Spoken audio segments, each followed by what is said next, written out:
Oh gosh, I hope that didn't start whenever I was drinking. But anyways, guys, I'm pretty sure we're live.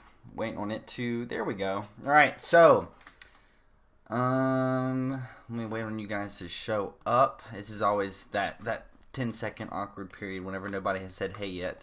So I'm waiting on you guys. But anyway, so for those of you who are watching this video back, what's up, everybody? So for those of you who are curious, man, there's a lot of people commenting right now. Holy cow! Like, wow. What's up, everybody? It's been a minute since I've done a live stream. But for those of you curious about the title, what the heck I'm talking about, when am I going to make a video with my brother? Gosh, you guys are killing the comments right now. Holy cow. Hello from Vietnam. Wow. So anyways, in the description, I have my brother's Instagram. And yeah, so he needs to get over the, I guess, camera shyness of doing videos and stuff like that. He's not really used to it. So he's going to be a little bit hesitant to doing live streams, you know, for you guys and answering all your guys' questions.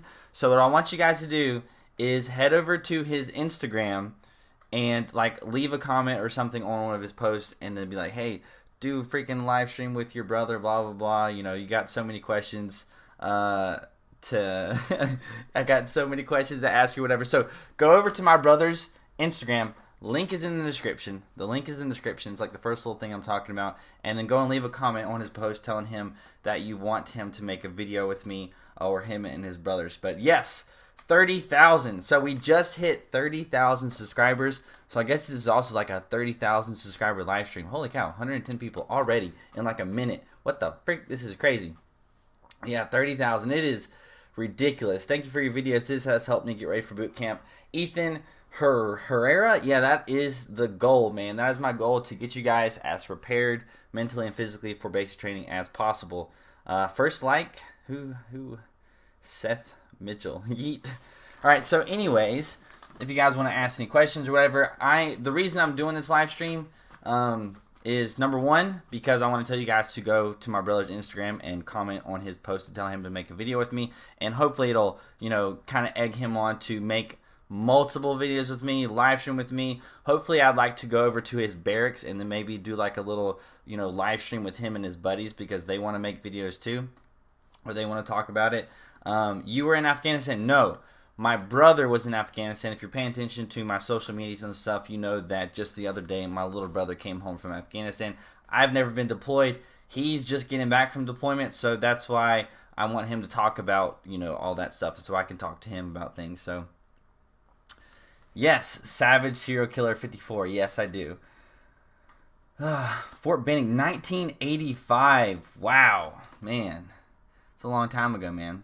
Is your brother infantry? No, he's a 13 Fox, so he is a combat arms MOS. But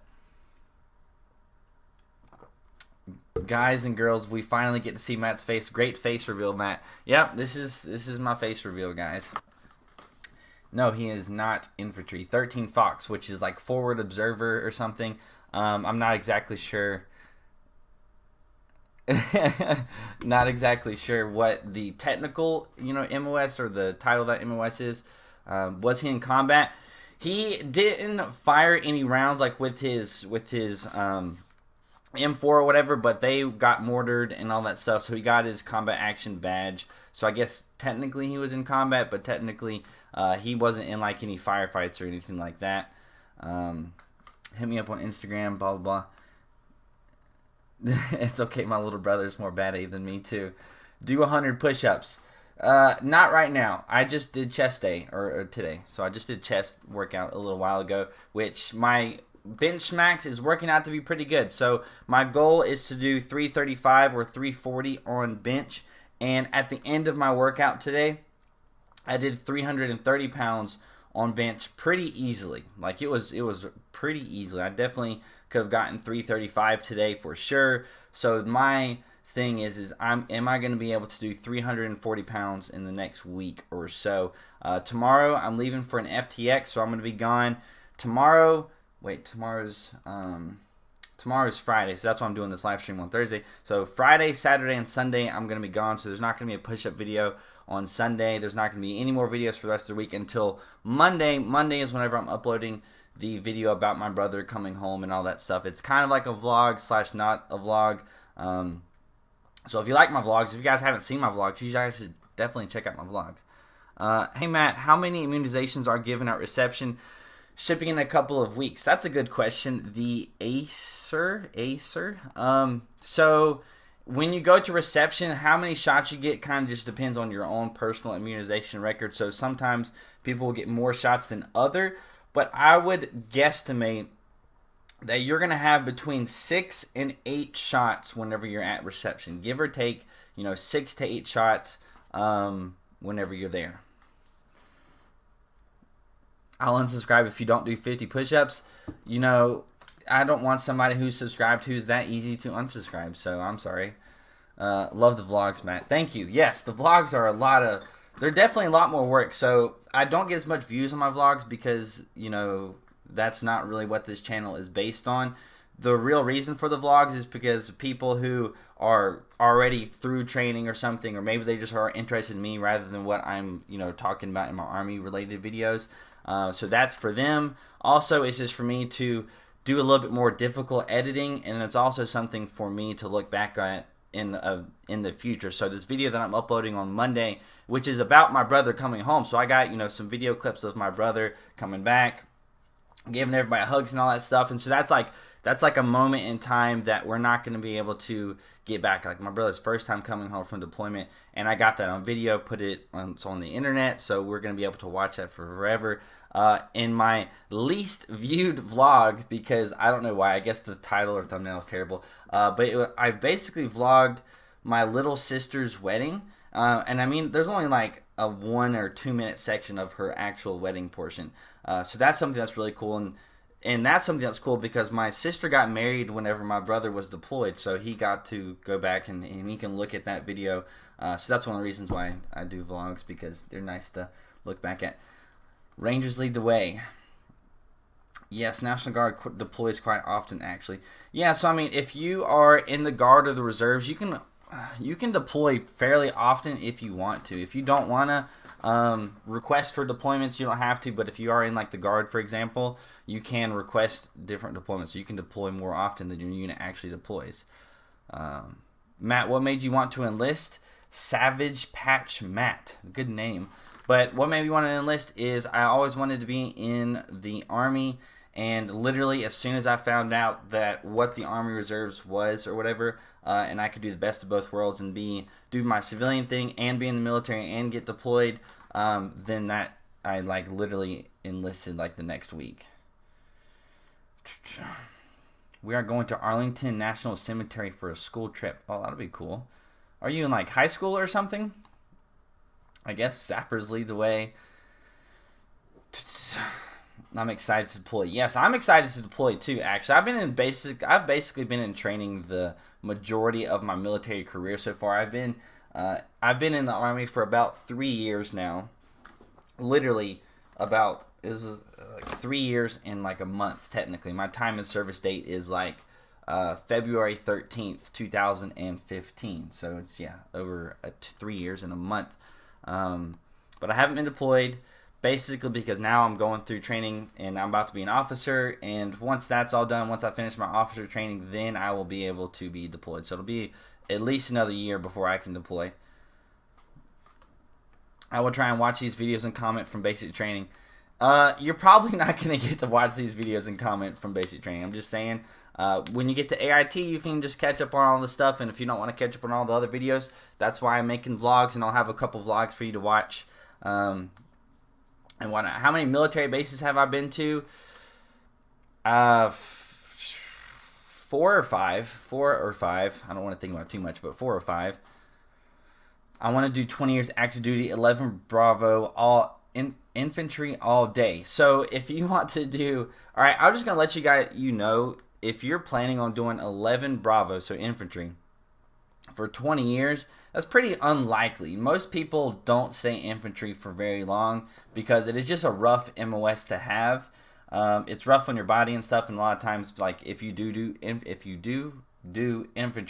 for your 20 years, then your body is just destroyed from all the ruck marching and stuff. So what people generally do is after their first or second contract, they switch to another MOS where it's not so hard on your body.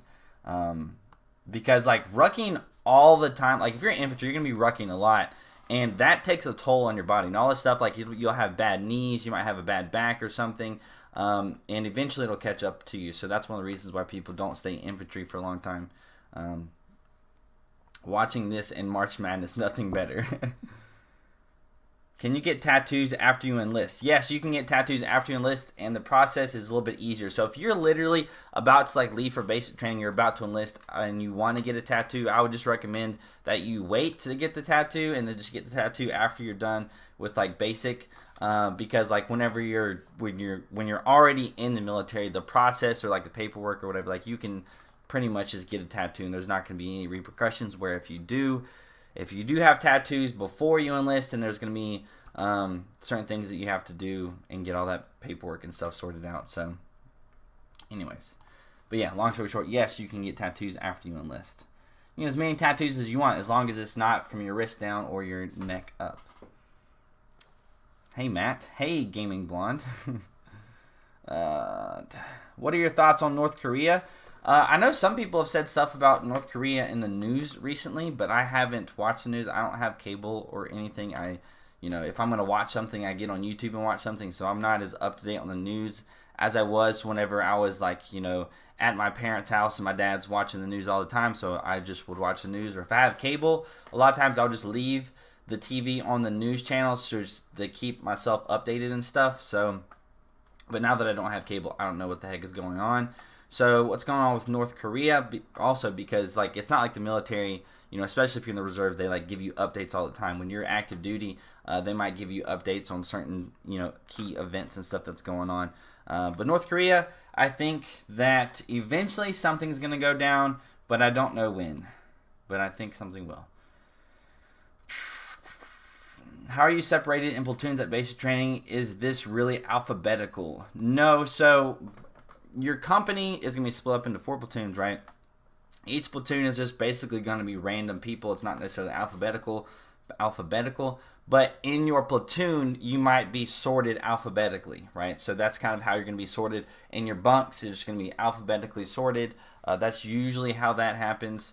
So you don't get, like, you're not going to have the first platoon more than likely where all these first part of the alphabetical order or whatever are in. But generally, the platoons themselves will be alphabetized, I guess. What is your favorite part about being in the military? I mean, there's not like any like one thing that's awesome. Like honestly, in my opinion, just the fact that I am in the military, that I'm doing this thing that is awesome that not a lot of people get to do. It gives me a whole lot of opportunities. So literally, just like being in the military is like my favorite thing about being in the military. Like there's nothing that I could do on the civilian side that would like scratch that itch. That would, it's not like, oh, my favorite thing about being in the military is like shooting guns. Or my favorite thing about being in the military is like having a uniform, or I don't freaking know. But like it's just being in the military is my favorite thing about it. Is 19 kilo rough on your body? More so than other MOSs, yes. But like I said, like just infantry that's just rucking around is rough on your body, because you got to just think about it. All that weight on you all the time, it gets rough. And if you're just doing a regular ruck march, like basic training, you're not going to have much weight. 30 to 40 pounds is how much you're going to have. But in actual like scenarios, you're going to be having, 60 to 100 pounds of weight on you. So that it'll weigh you down when you're walking miles and miles and miles doing that. Will you ever go active duty? The plan as of right now is no, but my plan is to deploy multiple times. So in my opinion, there's a couple ways that you can go about the military. You can do active duty, so you're active duty all the time if you don't have any civilian aspirations to go after during your 20s and 30s and stuff. Then you can go active duty. If you want to be a reservist or a guardist and you just want to deploy like very rarely and you don't want to request for any deployments or anything like that, then you can do like 20 years in the reserves and only deploy like once or twice. Like honestly, that could be a scenario that could happen for you, as long as we're not like at war or anything. But for me, I want to deploy in my 20 plus years. I'd like to deploy every like at least 4 years or so, 3 to 4 years, which is about average for an active duty soldier or a reserve soldier, whatever. So, it's basically when you're active duty, you deploy, you go overseas, and you come back and you go to your base and you do whatever that job is. For a reservist or a National Guardist, you deploy, and then instead of coming home to a base, you just come home and you go back to your normal job. So, my ex has been 11 Bravo for 10 plus years. Wow.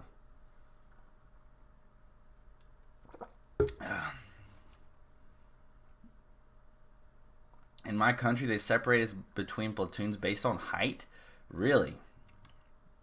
I know whenever we do like humongous big mass formations, like really big mass formations, they'll do it by height because it just looks better whenever everybody's tallest to shortest. That's usually how it goes, is tallest to shortest in the formations. I have 2 tattoos on my arm. Will it matter? Again, if it is like, so if you're wearing a uniform, it's going to be cut off right about here. So if you have any tattoos on your arm that's from your wrist up, then that's a no-go. But if it's on your arm, if you have tattoos on your forearm, if you even have like a sleeve down to here, then you're going to be fine. I remember watching one of your videos in the school bathroom, Matt. Are you serious? That's funny. I think this phone, I said, "Are you serious?" And then it thought I said, the other word for my phone, the Siri thing. How tough was the ASVAB, and what's a good score to aim for? I think, technically a good score, your recruiter, the minimum is a 31 on the ASVAB, and your recruiters will, if you get a 31 or a 32, they're like, yeah, that's a really good score. And in all honesty, it's really not that good of a score. You're just barely qualifying. I would say a good score is above a 60 is what I would say. So I would shoot for at least above a 60. That should qualify you for the majority of the MOSs, not all of them. If you want to qualify for all of the MOSs, you're generally going to have to get something around 75 to 80 plus on the ASVAB. And how tough it is, that's like asking how smart somebody is. Like, is the SAT hard? I don't know. It just depends on, how smart you are. Is calculus hard? I thought calculus was fairly simple, but that's not the case for everybody. So it's just, you can't really judge that. When you get out of the Army, do you get pissed off at things people do that are kind of dumb, like make yourself a drill sergeant in your mind? No, I think the military instills a whole bunch of things in you. And whenever you look at civilians and when you see civilians doing things that you're just not used to in the military, it's like the more time you've spent active or the more time that you've spent deployed, the more the military lifestyle is going to be a part of like who you are. Whenever civilians do things, and a lot of times civilians are less reliable than soldiers. Whenever you tell a soldier to do something, when you're in charge, if you've been in the military for a long time, and when you're in a leadership position and you tell soldiers to do stuff, they're pretty much going to do it. But then on the civilian side, when you tell people to do stuff, they're not really always reliable. If you're like, hey, be here, we're going to meet at this place at, 5 o'clock, 5 p.m., right, 1700.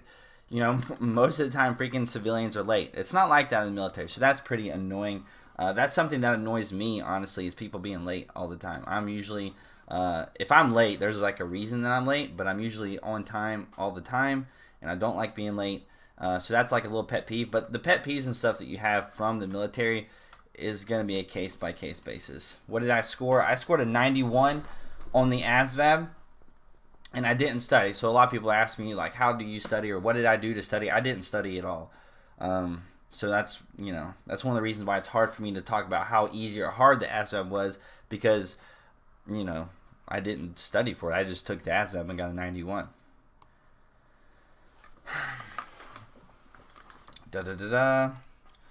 What did Man of Action say? After 20, you're well off. You've prepared. If not, get used to panhandling. Yeah, so I mean, when you're in the military, like, it doesn't really matter how long you're in the military, but whenever you start to think in your mind that you want to get out of the military, whether that's going 20 years and retiring, or doing 6 years and getting out, or doing 4 years and getting out, whenever you decide that you want to get out of the military, you need to make sure that you plan and have a plan on what you're going to do after the military. Like, especially if you joined the military after high school and you haven't had any real world experience. Like, you've had military experience, but you haven't had like civilian world experience.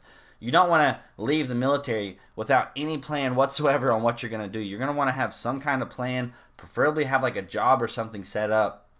But yeah, if you're doing 20 years, hopefully you've done some kind of retirement plan, have been saving up some money or something like that. And you should be, if you get that retirement pay, that should definitely help you out a lot. But depending on what rank you are, you probably will still have to get another job. How many future combat engineers in here? I don't know. I'm sure there's some. Please answer. Benefits after 20 years. There's a lot of benefits after 20 years. That's probably something that you can Google. Big thing is obviously going to be like the retirement pay, the VA, all that stuff. There's just a lot of benefits that a lot of people don't talk about. Like a lot of minor benefits too that people don't talk about whenever it comes to being in the military. There's just a lot. What was your favorite MRE? My favorite MRE, there's like 3 of them, but the chili with beans, I really like that one because of the cornbread. The cornbread in that is freaking the bomb. I think there's like a blackened rice or something that's really good. I can't remember what the exact name of it is, but that one's good. And then chili macaroni is good. Usually I get that one whenever I want Skittles, because if you get the chili mac MRE, it's got Skittles in it, so that's good. You do not have to have a 93 score for infantry. Your recruiter lied. Reed Buford, you have to have a 93 for infantry or 11 Bravo. If you're talking about a 93, he's probably talking about a GT score. That's what I'm assuming. So Anthony Griffin, I don't know who told you that you have to have a 93 ASVAB for infantry, but it's probably a 93 GT score, which a 93 GT score is totally different than a 93 ASVAB score. If you have a 93 ASVAB, then that means your GT score is probably going to be up close to like 130 or something. So there's a big difference there. Thoughts on the SMP program? Yes, I'm in the SMP program now, and it is not much different than being in the reserves. So I like it. I think it is perfectly great. What type of PT do you do in the morning? So Cloudy HD in basic, you can look that up. So I haven't done any videos or anything showing you guys like what the preparation drill and what conditioning drill and all that stuff is at basic training, because honestly it's really boring. So like the PT that you do in the military or at basic training, because once you get to your actual unit, when you're in the real army, then you might do other things that's not necessarily strictly out of the books for PT, but all the stuff that's in the books, it seems kind of just really boring, especially the preparation drill. There's 10 drills that you're going to do, and they can be really annoying, and they're not really PT. It's really just, it's really just mobility work, right? Just making sure you're stretched out and stuff with just a little bit of like push-ups or a little bit like air squats and stuff like that. So the PT that you do is not bad, but if you want to look at what you're going to do every single morning at basic training, just look up the preparation drill, Army preparation drill. There's going to be 10 drills that you're going to do, and then you're going to do conditioning drill, depending on if it's a cardio day or not. You can do conditioning drill 1 and 2 and 3, I think. So those will depend, but it's not that bad. And then you have muscle failure days, which usually what you do, I've talked about this on an average day of PT in the morning on that video.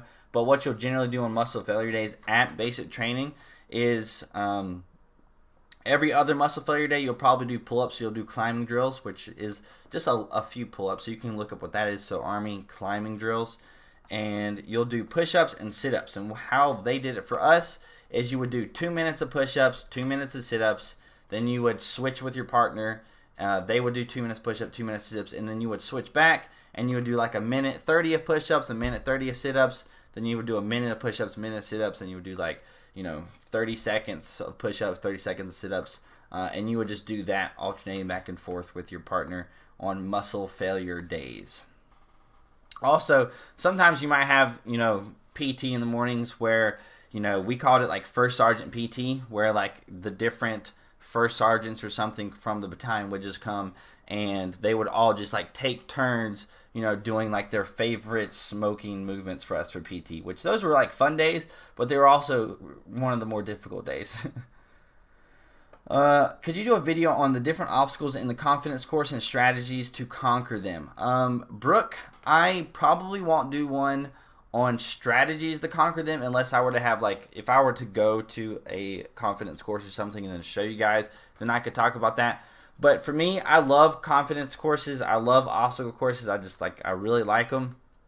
Talking about strategies to get over them, that would be way too long and in-depth to do a good job on it, but I could just show you guys what is actually on these courses. And just a fact for you guys, whenever you do the confidence course or the obstacle course, if you fail one event, you're going to be fine, but usually you are allotted to fail 2 obstacles or 2 confidence course obstacles or whatever, but anything more than that, then you fail the course. So you can fail like 2 things or not pass 2 things. So one of them is usually people can't climb a rope, so that's one obstacle that you have to do. So there might be one obstacle where you climb up a rope and you go walk across this wood thing and then you climb up another thing or whatever. And honestly, the majority of people can't climb a freaking rope. So you might want to practice that before you go to basic training. So most people fail that. And then there's going to be the weaver. I believe it's called the weaver, which is like a triangle thing where there's like logs or something and you weave in and out of that. That's the other obstacle that most people fail, because most people... Honestly, again, most people are not in that great of shape whenever they get to basic training. That's why I stress you guys, get freaking in shape before you go to basic training, because most people are not, and it makes basic training more difficult. But yeah, most people fail on the weaver because they just get exhausted. They just get too tired for the obstacle.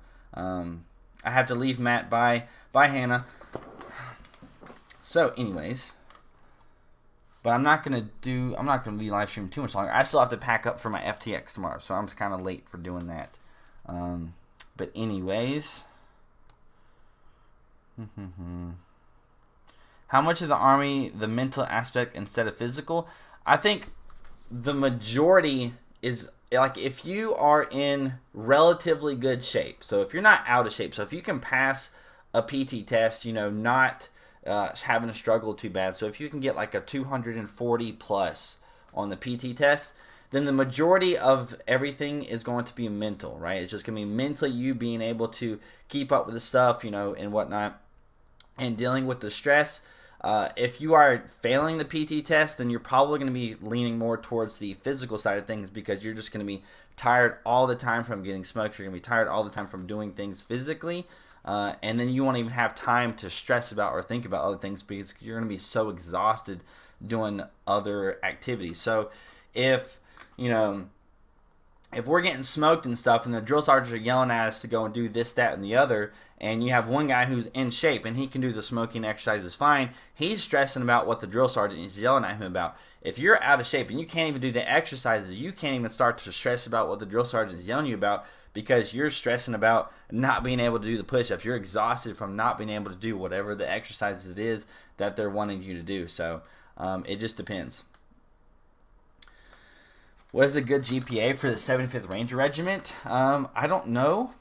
Just as good as you can get. So if you're like, if you can get a better GPA, get a better GPA. But still.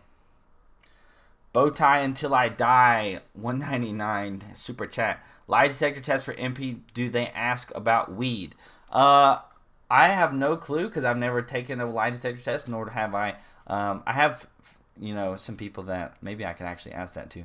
But I actually don't know about the whole weed on the lie detector test thing. I'm sure. But I have never heard about the questions that they're going to ask you during the lie detector test for all those MOSs that you need to take one for. So I don't know.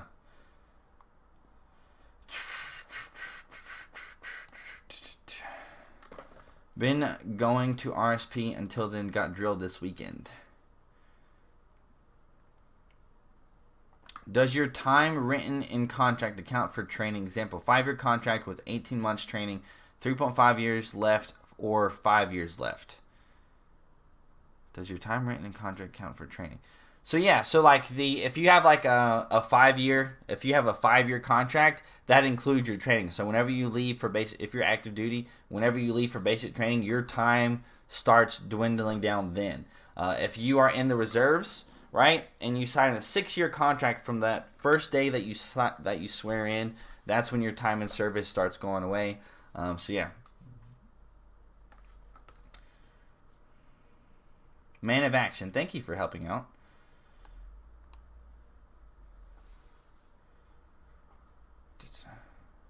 Did your brother see combat? Can you explain his MOS and what he did when he deployed? So John Jacob, that's something that we are going to talk about whenever I talk with him. He did not see like he saw combat, but he didn't necessarily see combat. Like he was never in an actual gun-on-gun firefight, but he and his unit and stuff were dropping some bombs and stuff and mortar rounds on people, and they were getting shelled and stuff. So he, you know, like I said, he got his combat action badge, but he didn't necessarily get into a firefight. A lot of people, and that's one of the reasons why I want him to do a live stream, because a lot of people think when you get deployed, you know, you're always going to be in like a firefight like all the freaking time, and that is not true. So I think I have got to pack up. I have got to get ready for my FTX tomorrow.